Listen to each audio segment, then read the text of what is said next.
غزوہ بدر اور غزوہ احد کے بعد مشرکین دشمنی میں بہت آگے بڑھ گئے تھے۔ اس پس منظر میں مشرکین نے عرب کے مختلف قبائل سے اتحاد کیا اور دوسری جانب مدینہ سے جلا وطن یہودیوں نے مکہ مکرمہ میں غلاف کعبہ پکڑ کر مکہ کے سردار ابو سفیان سے عہد و پیمان کیا کہ حضور اکرم صلی اللہ علیہ وآلہ وسلم کے خلاف جنگ کا آغاز کر دیں اور دوران جنگ وہ ہر طرح سے ان کی مدد کریں گے۔ اس طرح قریش عرب قبائل اور یہود پر مشتمل 10,000 افراد کا ایک لشکر بن گیا جس کا سردار ابو سفیان تھا۔ اس لشکر میں 300 گھوڑے اور 1000 اونٹ شامل تھے۔ آج کی ویڈیو میں ہم آپ کو غزوہ خندق کے بارے میں بتائیں گے کہ غزوہ خندق کب اور کیوں ہوئی تھی، لیکن ہمیشہ کی طرح ویڈیو کا باقاعدہ آغاز کرنے سے پہلے ویلتھ آف انفارمیشن کے تمام دیکھنے اور سننے والوں کو محمد احسن کی طرف سے السلام علیکم۔ سیدنا حضور اکرم صلی اللہ علیہ وآلہ وسلم کو جب دشمنان اسلام کی روانگی اور حملے کی اطلاعات ملی تو حضور اکرم صلی اللہ علیہ وآلہ وسلم نے مدینہ منورہ میں صحابہ کرام رضی اللہ تعالیٰ عنہ سے مشورہ فرمایا۔ اس موقع پر حضرت سلیمان فارسی رضی اللہ تعالیٰ عنہ نے ایران میں رائج طریقہ جنگ پر خندق کھودنے کا مشورہ دیا۔ خندق کے لغوی معنی گڑھا یا کھائی ہے۔ شہروں کے دفاع کا یہ طریقہ فارس ایران میں رائج تھا، مگر اہل عرب خندق سے ناآشنا تھے۔ سیدنا حضور اکرم صلی اللہ علیہ وآلہ وسلم نے اس مشورہ کو پسند فرمایا اور میدان جنگ کی مناسبت سے خندق کھودی گئی۔ اس جنگ کو غزوہ خندق کا نام دیا جاتا ہے۔ غزوہ خندق کا شمار دنیا کی مشہور ترین لڑائیوں میں ہوتا ہے۔ مورخین کا خیال ہے کہ یہ لڑائی اسلام کی ترقی کی راہ میں آخری رکاوٹ تھی، کیونکہ مسلمان اس لڑائی تک کشمکش میں مبتلا رہے اور ترقی کے منصوبوں کی طرف پورا دھیان نہیں دے سکے۔ وجہ یہ تھی کہ انہیں ہر وقت یہ خطرہ لاحق رہتا تھا کہ قریش مدینہ پر حملہ کر دیں گے۔ اس وقت مدینہ منورہ 3 اطراف میں دشوار گزار پہاڑیوں اور باغات سے گھرا ہوا تھا اور شمال کی طرف میدان تھا۔ چنانچہ حضور اکرم صلی اللہ علیہ وآلہ وسلم نے اس رخ پر مشرق سے مغرب تک نیم دائرہ کی شکل میں خندق کا نشان لگایا۔ بتایا جاتا ہے کہ یہ خندق 15 فٹ گہری اور 15 فٹ چوڑی اور تقریباً 3.5 میل لمبی تھی۔ مدینہ کے مضافات میں پھیلے ہوئے کھیت اور باغات کی پیداوار گوداموں میں ذخیرہ کر دی گئی۔ بچوں اور عورتوں کو قلعوں میں بھیج دیا گیا۔ خندق کے قریب کے گھروں کو خالی کروا دیا گیا۔ خندق کے لیے ہر 10 آدمیوں کے ذمہ 40 گز زمین کھودنا متعین ہوا۔ مدینہ کا ہر مرد، ہر عورت، حتیٰ کہ جوان سال لڑکے اور لڑکیاں اور جو بھی بیلچہ اور کھدال اٹھانے کے قابل تھے خندق کھودنے میں مصروف ہو گئے۔ خندق کھودنے کے لیے مسلمانوں نے روز و شب محنت کر کے اصرار و وفاداری کا بے مثال مظاہرہ کیا۔ خود حضور اکرم صلی اللہ علیہ وآلہ وسلم نے دن رات کام کیا اور بنفس نفیس صحابہ کرام رضی اللہ تعالیٰ عنہ کے ساتھ اس کھدائی میں حصہ لیا۔ کبھی کھدال چلاتے اور کبھی مٹی اٹھانے میں مصروف ہو جاتے تھے۔ مسلمان 10-10 افراد کی ٹولیوں میں شریک ہوئے اور وہ اپنا مقررہ کام قبل از وقت مکمل کر لیتے تو رضاکارانہ طور پر دوسروں کے کام میں ہاتھ بٹاتے تھے۔ ان دنوں شدید سردی تھی۔ صحابہ کرام رضی اللہ تعالیٰ عنہ سخت سردی کے موسم میں سنگلاخ زمین پر خندق کی کھدائی کرتے اور شدید محنت و مشقت سے مٹی باہر نکالتے۔ اس مظاہرہ پر حضور اکرم صلی اللہ علیہ وآلہ وسلم نے رجزیہ اشعار پڑھ کر صحابہ کرام رضی اللہ تعالیٰ عنہ کو حوصلہ دیا اور ان کے جذبہ کی تعریف فرمائی۔ خندق کی کھدائی کے دوران اعجاز نبوت کے کئی واقعات رونما ہوئے۔ حضرت جابر بن عبداللہ رضی اللہ تعالیٰ عنہ نے بکری ذبح کی اور 2.5 کلو آٹا گوندھ کر اس کی روٹیاں پکائی۔ پھر سیدنا حضور اکرم صلی اللہ علیہ وآلہ وسلم کی خدمت میں حاضر ہو کر عرض کیا، تھوڑا سا کھانا تیار کروایا ہے، حضور اکرم صلی اللہ علیہ وآلہ وسلم تشریف لے چلے۔ حضور اکرم صلی اللہ علیہ وآلہ وسلم نے اہل خندق کو پکارا اور فرمایا، جابر رضی اللہ تعالیٰ عنہ نے تمہارے لیے کھانا تیار کیا ہے، سب آ جاؤ۔ 1000 افراد پہنچ گئے۔ حضور اکرم صلی اللہ علیہ وآلہ وسلم نے ہنڈیا اور روٹیوں پر کپڑا ڈھک دیا۔ 10-10 افراد کی جماعت دسترخوان پر آتی اور شکم سیر ہو کر اٹھ جاتی تھی، یہاں تک کہ 1000 افراد نے پیٹ بھر کر کھانا کھا لیا۔ ایک روز حضرت بشیر بن سعد رضی اللہ تعالیٰ عنہ کی بیٹی کو اس کی ماں نے کھجوریں دے کر کہا کہ یہ کھجوریں اپنے باپ اور ماموں کو دے آؤ۔ حضور اکرم صلی اللہ علیہ وآلہ وسلم نے اسے دیکھ کر اپنے پاس بلایا اور پوچھا کہ کیوں آئی ہو؟ لڑکی نے عرض کیا، یا رسول اللہ صلی اللہ علیہ وآلہ وسلم، اماں نے میرے والد اور میرے ماموں کے لیے کھجوریں بھیجی ہیں۔ سیدنا حضور اکرم صلی اللہ علیہ وآلہ وسلم نے دسترخوان بچھانے کا حکم دیا۔ لڑکی سے کھجوریں لے کر دسترخوان پر رکھ دی۔ اہل خندق کو کھانے کے لیے بلایا گیا اور ارشاد ہوا کہ کھانے کے لیے ایک ایک جماعت آئے۔ جماعت در جماعت اہل خندق دسترخوان پر جمع ہوتے رہے اور سب نے خوب سیر ہو کر کھجوریں کھائی۔ خندق کی کھدائی کے دوران ایک سخت چٹان آ گئی۔ حضور اکرم صلی اللہ علیہ وآلہ وسلم نے بسم اللہ پڑھ کر چٹان پر کدال ماری تو ایک شعلہ نکلا اور ایک تہائی چٹان ٹوٹ گئی۔ سیدنا حضور اکرم صلی اللہ علیہ وآلہ وسلم نے فرمایا، اللہ اکبر، مجھے ملک شام کی چابیاں دی گئی ہیں، اللہ کی قسم میں اس وقت شام کے سرخ محلات دیکھ رہا ہوں۔ پھر سیدنا حضور اکرم صلی اللہ علیہ وآلہ وسلم نے دوسری بار کدال ماری تو چٹان کا ایک تہائی حصہ اور ٹوٹ گیا اور ساتھ ہی ایک اور شعلہ نکلا تو حضور اکرم صلی اللہ علیہ وآلہ وسلم نے فرمایا، اللہ اکبر، مجھے فارس کی چابیاں دی گئی ہیں، اللہ کی قسم میں اس وقت کسرا کا سفید محل دیکھ رہا ہوں۔ حضور اکرم صلی اللہ علیہ وآلہ وسلم نے تیسری بار چٹان پر کدال ماری، ایک اور شعلہ نمودار ہوا۔ حضور اکرم صلی اللہ علیہ وآلہ وسلم نے فرمایا، اللہ اکبر، مجھے یمن کی چابیاں دی گئی ہیں، اللہ کی قسم میں صنعا کے دروازے دیکھ رہا ہوں۔ حضرت سلمان فارسی رضی اللہ تعالیٰ عنہ حضور اکرم صلی اللہ علیہ وآلہ وسلم کے قریب کھڑے تھے۔ حضور صلی اللہ علیہ وآلہ وسلم نے ان سے فرمایا، اے سلمان، میری امت شام، فارس اور یمن کو فتح کرے گی۔ بنو قریظہ یہودیوں کا ایک مالدار قبیلہ تھا جو مدینہ منورہ کے نواح میں بڑی شان و شوکت سے رہتا تھا۔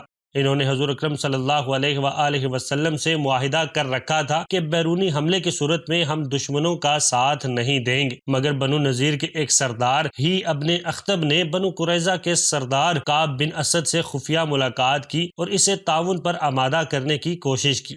کعب نے جواب دیا کہ ہم نے محمد صلی اللہ علیہ وآلہ وسلم کے ساتھ معاہدہ کر رکھا ہے اور محمد صلی اللہ علیہ وآلہ وسلم وعدوں کی پاسداری کرنے والے ایک سچے انسان ہیں، اس لیے میں محمد صلی اللہ علیہ وآلہ وسلم کے ساتھ کیے گئے معاہدے کو توڑ نہیں سکتا۔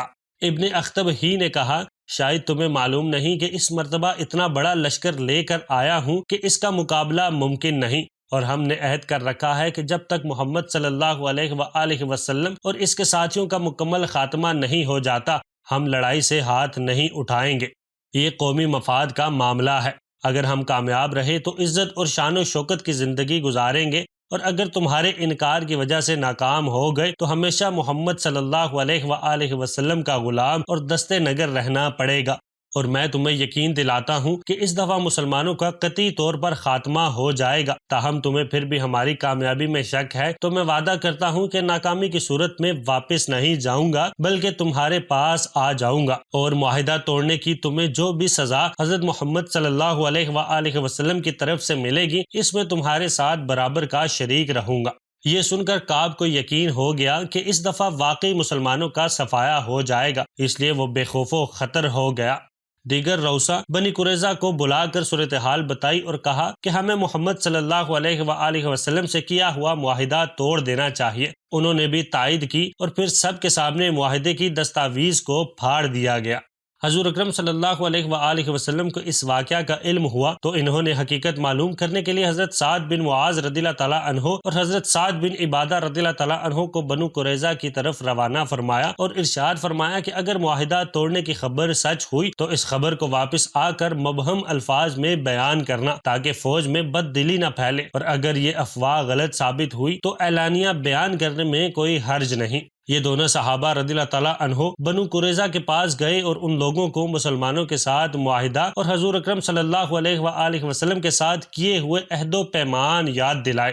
یہ سن کر قبیلہ بنو قریظہ نے کہا، ہم نہیں جانتے کہ معاہدہ کیا چیز ہے اور نہ یہ جانتے ہیں کہ محمد صلی اللہ علیہ وآلہ وسلم کون ہے۔ صحابہ کرام رضی اللہ تعالیٰ عنہ واپس حضور اکرم صلی اللہ علیہ وآلہ وسلم کی خدمت میں حاضر ہوئے اور بنو قریظہ کی عہد شکنی کی تصدیق کر دی۔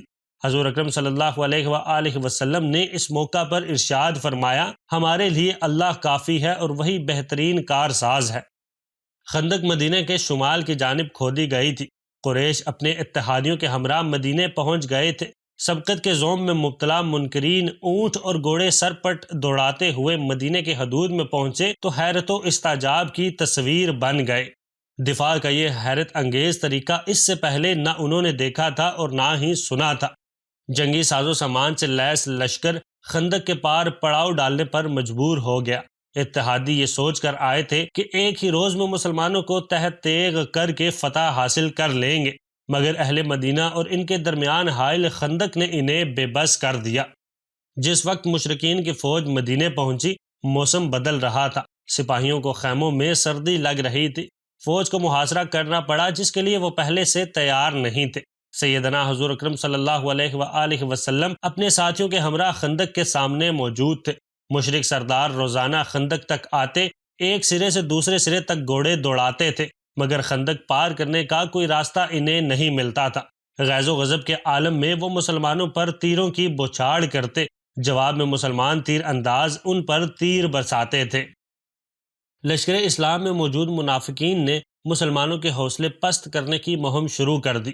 انہوں نے مسلمانوں سے کہا، محمد صلی اللہ علیہ وآلہ وسلم نے ہمارے ساتھ وعدہ فرمایا ہے کہ ہم لوگ کیسر و کسرا کو فتح کریں گے، ان کے خزانے ہمیں ملیں گے، جبکہ صورتحال یہ ہے کہ ہم لوگ لاچار، کمزور اور مجبور ہو کر رہ گئے ہیں۔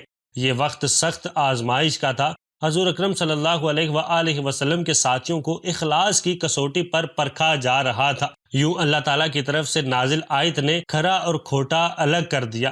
اللہ تعالیٰ نے فرمایا، یہی مومن آزمائے گئے اور پوری طرح وہ جھنجھوڑ دیے گئے، اور اس وقت منافق اور وہ لوگ جن کے دلوں میں شک کا روگ تھا کہنے لگے، اللہ تعالیٰ اور اس کے رسول نے ہم سے محض دھوکہ فریب کا ہی وعدہ کیا تھا۔ منافقوں کے پروپیگنڈے اور بنو قریظہ کی جانب سے عہد توڑنے کی خبر سے مسلمانوں کو تشویش ہوئی کہ انہوں نے بارگاہ رسالت میں دست بدستہ عرض کیا کہ ہمیں منافقوں کی ریشہ دوانیوں اور یہود کی بدعہدی کا خطرہ ہے۔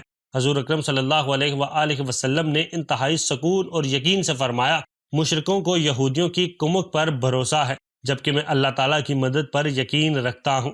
یقین رکھو اللہ تعالیٰ ہمیں بے یار و مددگار نہیں چھوڑیں گے۔ حضور اکرم صلی اللہ علیہ وآلہ وسلم کے فرمان سے مسلمانوں میں نیا حوصلہ پیدا ہو گیا اور انہیں اللہ تعالیٰ کی مدد و نصرت کا یقین ہو گیا۔ اسلامی فوج میں منافقوں کی تعداد بھی شامل تھی جو بظاہر مسلمانوں کے ساتھ تھے، لیکن موسم کی سختی، رسد راشن کی قلت، راتوں کی بے خوابی، دشمن کی بڑی تعداد ایسے واقعات تھے جنہوں نے پردہ فاش کر دیا۔ منافقین نے مختلف ہیلے بہانے شروع کر دیے۔ وہ کہنے لگے، یا رسول اللہ صلی اللہ علیہ وآلہ وسلم، ہمارے گھر بالکل خالی ہیں اور گھر کی دیواریں چھوٹے ہونے کی وجہ سے غیر محفوظ ہیں اور دشمن کی زد میں ہیں۔ ہماری عورتیں اور بچے غیر محفوظ ہیں، اس لیے ہمیں اجازت دیں تاکہ ہم واپس جا کر ان کی حفاظت کر سکیں۔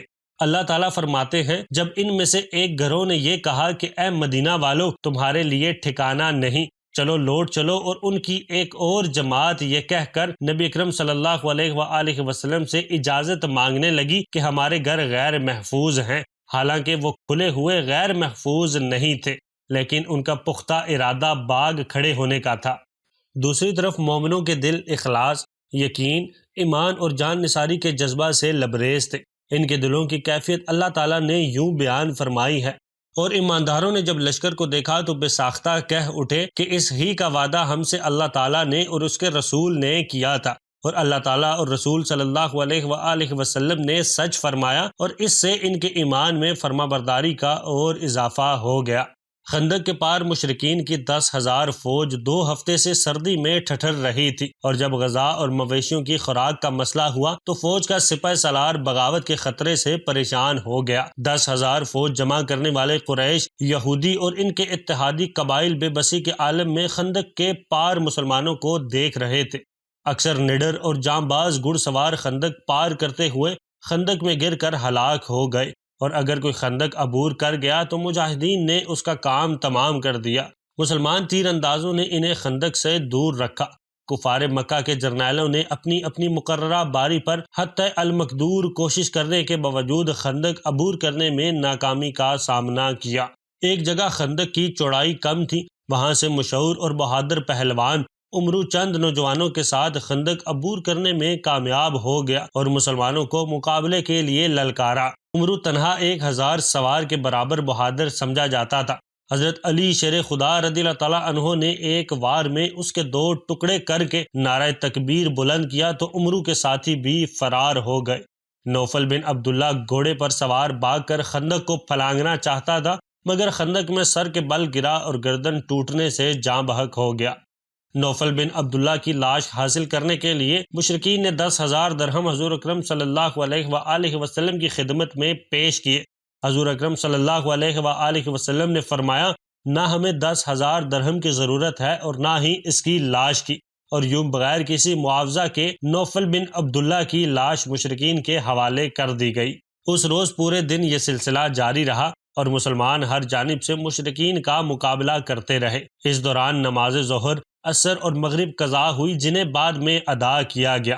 مدینہ منورہ کے دفاع میں یہودی قبیلہ بنو قریظہ کی غداری سے جب خطرہ ہوا تو سیدنا حضور اکرم صلی اللہ علیہ وآلہ وسلم نے حضرت زید بن حارثہ رضی اللہ تعالیٰ عنہ کو 300 افراد کے ہمراہ مدینے کے مکانات اور گھروں کے دفاع کے لیے روانہ فرمایا، جہاں خواتین اور بچے قیام پذیر تھے۔ جب خندق کی کھدائی مکمل ہو گئی تھی اور مشرکین کی فوج مدینہ کے قریب پہنچ گئی تو مسلمان خواتین اور بچوں کو حفاظت کے لیے مضبوط قلعوں اور مستحکم عمارتوں میں منتقل کر دیا گیا۔ حضرت صفیہ رضی اللہ تعالیٰ عنہا بنت عبد المطلب حضرت حسان رضی اللہ تعالیٰ عنہ کے فار نامی قلعے میں تھی۔ یہ قلعہ بنو قریظہ کی آبادی سے قریب تھا۔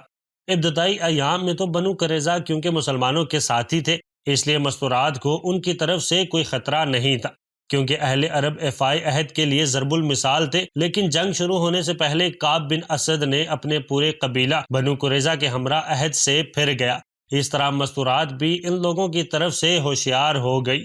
ایک روز یہودیوں نے یہ خیال کرتے ہوئے کہ مسلمانوں کی ساری فوج تو خندق کی سمت مشرکین سے برسرے پیکار ہے، قلعہ پر حملے کا منصوبہ تیار کیا۔ چنانچہ اس غرض سے ایک یہودی کو سب سے پہلے حالات معلوم کرنے کے لیے قلعہ کی طرف بھیجا گیا۔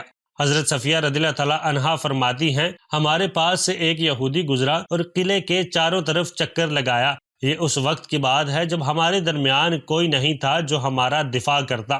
حضرت صفیہ رضی اللہ تعالیٰ عنہا کہتی ہیں، اب میں نے اپنی کمر باندھی اور لاٹھی لی اور قلعے سے اتر کر اس یہودی کے پاس پہنچی اور لاٹھی سے مار مار کر اس کا خاتمہ کر دیا۔ اس کے بعد قلعے میں واپس آئی اور حضرت حسان رضی اللہ تعالیٰ عنہ سے کہا، جائیے اس کے ہتھیار اتار لیجیے۔ مسلمان بچوں اور عورتوں کی حفاظت پر حضور اکرم صلی اللہ علیہ وآلہ وسلم کی پھوپھی کے اس کارنامے کا بڑا گہرا اثر ہوا۔ اس کارروائی سے یہودیوں نے سمجھا کہ ان قلعوں میں بھی مسلمانوں کا حفاظتی لشکر موجود ہے۔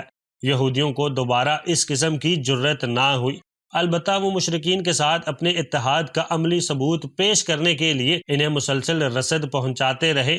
مسلمانوں نے ان کے رسد کے 20 اونٹوں پر قبضہ کر لیا۔ اگرچہ محاصرے کی طوالت میں مسلمان بھی مشکلات کا سامنا کر رہے تھے، لیکن کفار میں ہمت و حوصلہ نہیں رہا تھا۔ اسی دوران ایک نو مسلم نے خاموشی سے سیدنا حضور اکرم صلی اللہ علیہ وآلہ وسلم کی خدمت اقدس میں حاضر ہو کر کفار میں پھوٹ ڈالنے کی اجازت طلب کی۔